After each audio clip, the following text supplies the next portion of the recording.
You look at yourself in the mirror every day. You notice your face, your hair, your skin, your clothes. But let me ask you honestly, when was the last time you truly learned how to sleep? When was the last time you questioned whether the way you rest is actually restoring you? Most people think they know how to sleep. They believe it's just about lying down, closing their eyes, and waiting. They assume that if they get 6, 7, or 8 hours, everything is fine. But the truth is that most people don't really sleep. They simply pass out from exhaustion. And they wake up the next day still drained, unfocused, unmotivated, telling themselves it's just age, just routine, just modern life. It's not. Your body is begging for quality rest. And without realizing it, you sabotage it every single day. Inside you, there's an invisible, precise, highly sophisticated system that regulates when you feel sleepy, when you wake up, when you feel hungry, when your energy peaks, when you focus best, when hormones are released, and when your body repairs itself. That system is called the circadian rhythm. It works like an internal clock, synchronized with daylight, darkness, your habits, and your schedule. When that clock falls out of sync, everything starts to unravel. You feel tired all the time. You sleep but don't feel rested. You wake up heavy. You rely on coffee just to function. You struggle to focus. You feel irritable, anxious, forgetful. You eat more than you need. You gain weight more easily. You get sick more often. And you think the problem is you. It's not. Beyond the circadian rhythm, another silent force controls your sleep: adenosine. Throughout the day, as you use energy, your brain builds up adenosine. The more it accumulates, the sleepier you feel. It's like internal pressure rising. When you sleep well, adenosine is cleared.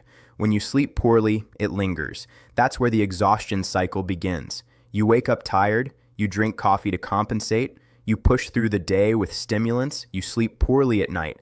You wake up worse the next day, you drink more coffee, you sleep worse, and the cycle repeats. Almost no one realizes they're trapped in it.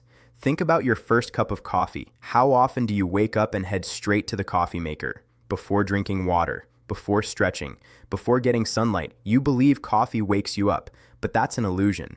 When you wake up, your body naturally releases cortisol and adrenaline. These hormones are designed to wake you up, make you alert, prepare you for the day. This is your biological alarm clock. When you immediately add caffeine on top of that, you interfere with the process. Over time, your body starts relying more on the external substance instead of its own system. The result? You need more coffee to feel the same effect. You become more tolerant, more dependent, more exhausted without it. Many experts suggest delaying your first coffee by about 60 to 90 minutes after waking. Not to eliminate it, but to use it strategically. But almost nobody teaches this because selling coffee is more profitable than teaching balance. Now let's talk about that early afternoon crash between 1 and 3 p.m. Your eyes get heavy, your brain slows down, your body feels drained. Most people try to fix it with more coffee. There's a lesser-known strategy called a coffee nap. Here's how it works. Drink a quick cup of coffee and immediately take a 20-25 minute nap. It sounds contradictory, but it makes sense. Caffeine takes about 20-30 minutes to kick in. During that time, you nap. While you sleep, some adenosine is cleared. When you wake up, the caffeine begins working. The result? Greater alertness, sharper focus, less grogginess. Many people report hours of renewed energy. But again, it's simple, cheap, no product required. Now let's go deeper. Your chronotype. You weren't born to sleep and wake at the same time as everyone else. Your DNA influences your natural sleep-wake patterns. Broadly speaking, there are 4 common chronotypes. Lions wake up early, peak in the morning, and get tired early at night. Bears follow the sun more closely, moderate energy throughout the day. Wolves are night-oriented. They function better later in the day and struggle with early mornings. Dolphins tend to have light, fragmented sleep, often linked with anxiety and difficulty shutting off their minds. Which one are you? And more importantly, does your routine respect it? Or are you forcing your body to operate against its own biology? A wolf forced to wake at 5 a.m. suffers. A lion working past midnight suffers. A dolphin in a noisy environment suffers. Society rarely considers this, Everyone must wake early. Everyone must perform at the same time.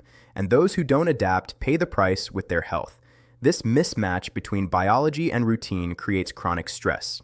It increases inflammation, disrupts hormones, weakens immunity, raises the risk of cardiovascular, metabolic, and mental disorders. It often begins with sleep. Artificial light is another silent disruptor. Phones, tablets, TVs, computers, bright white lighting. At night, your body should produce melatonin, the sleep hormone. Blue light blocks it. It tricks your brain into thinking it's still daytime. You lie down, but your brain remains alert, and then you wonder why you can't sleep. Another mistake? Bringing your worries to bed. You lie down and replay bills, work stress, family problems, regrets, fears. Your brain shifts into survival mode. Cortisol rises, tension builds, sleep disappears. Good sleep doesn't start in bed. It starts hours earlier. It begins with morning light exposure, physical movement, balanced meals, stress management, smart technology use. But modern culture glorifies exhaustion. Sleep is for the weak. I'll sleep when I'm dead. Busy means productive. None of that is true. Poor sleep steals your memory, creativity, immunity, longevity, mood, and relationships. It accelerates aging. During deep sleep, your brain literally cleans itself. It removes metabolic waste linked to neurodegenerative diseases. It consolidates memories. It regulates emotions. When you deprive yourself of that, you pay. You've been conditioned to fight your own biology, to rely on stimulants during the day and sedatives at night. Coffee to wake up, pills to fall asleep, and somehow that feels normal. It isn't. Irregular schedules, excess screens, bright light at night, no sunlight in the morning, heavy late meals, late caffeine, constant stress, lack of routine, all of it confuses your internal clock.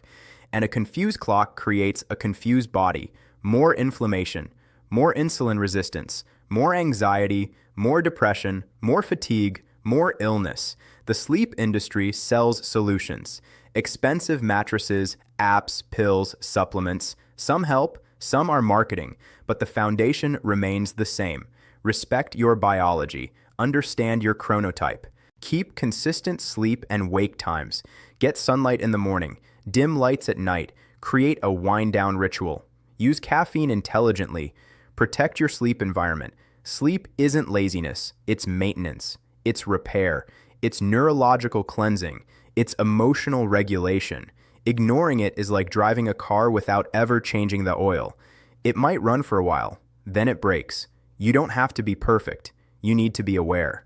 Observe your patterns. Experiment with small adjustments. Listen to your body. Stop romanticizing exhaustion.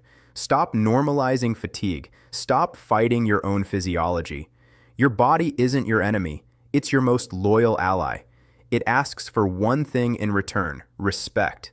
And that respect begins every night when you decide that your sleep is not optional. It's essential.